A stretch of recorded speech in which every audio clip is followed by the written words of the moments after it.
Assalomu alaykum aziz kuzatuvchilar. Sizda shunday holat bo'layotgan bo'lsa, bosh tez aylanishi, quloqda tinimsiz shovqin, xotiraning pasayishi yoki holsizlik. Bu holat ko'pchilik buni charchoq yoki yosh o'tishi bilan bog'liq deb o'ylashadi.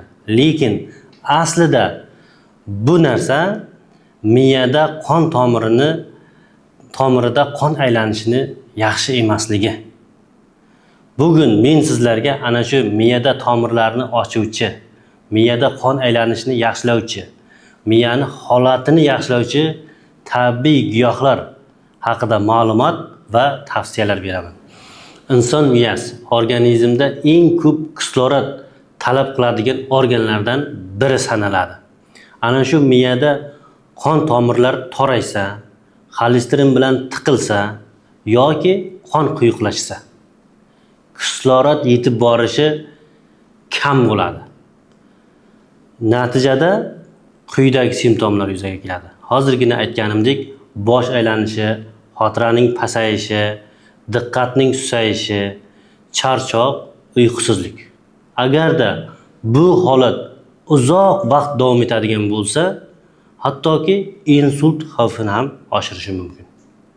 Shuning uchun miyada tomirlarni tozalash va qon aylanishini yaxshilash juda muhim.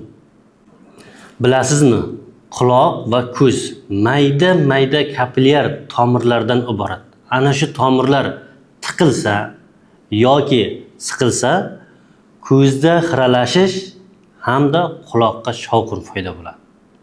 Ko'p odamlar menga shunday savol qoldirgan. Tabib, menda quloq shovqini uzoq vaqtdan beri bor.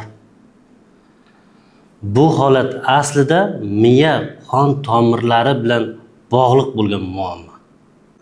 Shu sababdan miyada qon aylanishini yaxshilash quloq va ko'z uchun juda foydali. Yana bir qiziq fakt aytaman. Agarda miyada qon yaxshi aylansa, organizmda dopamin degan gormon yaxshi ishlab chiqiladi. Bu gormon kayfiyatni ko'taradi, inson tanasida harakatni chaqqonlashtiradi hamda tushkunlikni kamaytiradi, xotirani kuchaytiradi. Ko'p odamlardagi depressiya, uyqusizlik ana shu miyada qon yaxshi bormaganligi, kislorod yetmaganligini hisobidandir. Miya tomirlarida qon yaxshi aylansa, inson o'zini yengil, xotirjam hamda kuchga to'lgan his qiladi.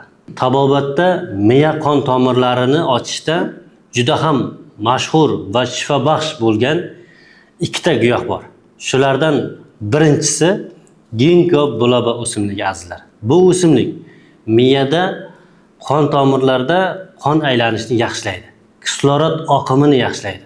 Mana shu miya bilan ko'zni o'rtasidagi qon aylanishi hamda suyuqlik aylanib kelish sirkulyatsiyasini yaxshilaydi.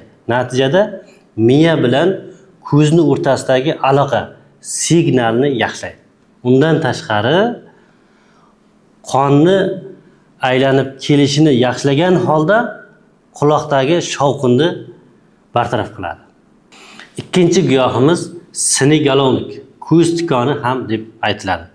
Bu qonni suyultiradi, qon tomirlarini tozalaydi hamda qonni yaxshi aylantirib berib, xotirani kuchaytiradi. Agarda bu ikki giyohni bitta qilib, masalan, bir idishga yoki choynak, termosga damlaydigan bo'lsak, yanada miya uchun ta'siri kuchli bo'ladi. Ikkinchi giyohimiz sinigalovnik, ko'z tikoni ham deb aytiladi. Bu giyoh qonni suyultiradi, xolesterin tiqilmalarini ochadi, qon tomirini tozalaydi, qon aylanib kelishini yaxshilab beradi. Agarda bu ikki giyohni bir vaqtda bir idishga solib damlaydigan bo'lsak, miya uchun yanada kuchli ta'sir qiladi. Endi bu damlamalarni tayyorlashni ko'rsataman. Ginkgo biloba barglaridan yaxshilab maydalab olamiz qo'limiz bilan. Bir osh qoshiqqa o'lchab, choynak yoki termosga solamiz. Ustidan bir osh qoshiq yana sinigalovnik solib, yarim litr qaynoq suv solib 40 minut, 45 minut davomida damlaymiz. Ana shu damini yeb bo'lganidan so'ng kun davomida 3-4 mahalga ovqatdan, choydan oldin bo'lib iste'mol qilamiz. Miya sog'lom bo'lishi uchun 3 ta oddiy qoidani aytaman. Birinchisi ko'proq harakat, ya'ni ko'proq yurish. Bu qon aylanishini yaxshilaydi. Ikkinchisi ko'proq suv iste'mol qilish. Bu qon quyuqlashishini oldini oladi. Uchinchisi ortiqcha stressdan saqlanish. Chunki stress tomirlarni tortadi. Azizlar, shifo Allohdan, biz esa sababchimiz. Xuddi men aytgan tartibda mana shu giyohlarni iste'mol qiladigan bo'lsangiz, bu degani tabobatdan bir kurs lecheniya. Xudo xohlasa o'zingiz xohlagandek natijani olasiz. Bu giyohlar va shunga o'xshash giyohlar haqida ko'plab ma'lumot va tavsiyalar berganman. Ko'p odamlar ana shu aytilgan, tavsiya qilingan giyohlarni bir vaqtda topolmagan va shu sababdan menga shunday savollar yozib qoldirishgan. Tabib, bu giyohlarni qayerdan topsak bo'ladi? Bu giyohlar o'zingizda bormi? Agarda o'zingizda bo'ladigan bo'lsa, borib olaylik yoki bizga yuboring deb. Endi bu savollarga javob tariqasida bizning shifobaxsh giyohlar olami deb nomlangan giyohlar do'konimiz bilan sizni tanishtirmoqchiman. Unda ketdik. Mana azizlar, bizni shifobaxsh dorivor giyohlar do'konimiz. Bu yerda inson salomatligi uchun juda ham foydali bo'lgan dorivor giyohlar ko'p va xilma-xillikda. Bu giyohlar saralangan, tozalangan va tabobatda qo'llash uchun mo'ljallangan. Ko'plab bemorlarimiz bu giyohlardan olib, iste'mol qilib yaxshi bo'lib ketishgan. Xudo xohlasa, siz ham yaxshi bo'lib ketasiz. Hozirgina ma'lumot bergan va tavsiya bergan giyohimiz ginkgo biloba va sinigalovnik o'simliklari. Keyingisi o'tgan safargi videomizda buyrak tosh tuzlarini eritishda tavsiya bergan giyohimiz mana bu giyoh bo'ladi azizlar. Bu giyoh haqiqatdan ham buyrak salomatligi uchun juda foydasi katta. Buyrakni toshini tushirishda, tuzini tushirishda, siydik yo'llarda shamollashlar bo'lganida yaxshi shifosi bor. Bu giyohdan iste'mol qilgan bemorlarimizni allaqachon toshlari tushib, parchalanib, siydik orqali chiqib ketgan.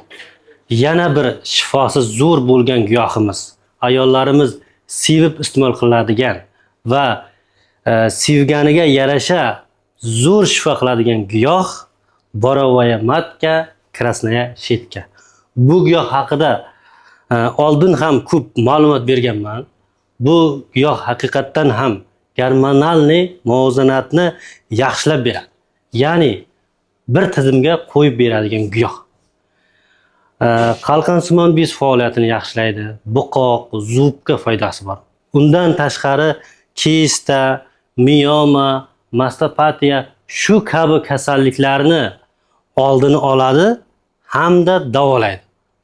Yana eng shifo qiladigan xususiyatlardan birisi erkaklarda adenoma kasalligiga shifo qiladi. Borovaya matka, krasnaya shetka. Mana shunday dorivor giyohlarga ehtiyoji borlar yoki tavsiya olaman deganlar uchun bizning manzilimiz Qashqadaryo viloyati Qarshi shahri Orzu bozor ro'parasida joylashgan yoki quyidagi raqamlar orqali bog'lanishingiz mumkin. Dastavka xizmatimiz ham yo'lga qo'yilgan. Sizlar bilan tabib Iskandar Saidov. Sog' bo'ling, salomat bo'ling. Bizni kuzatishda davom eting.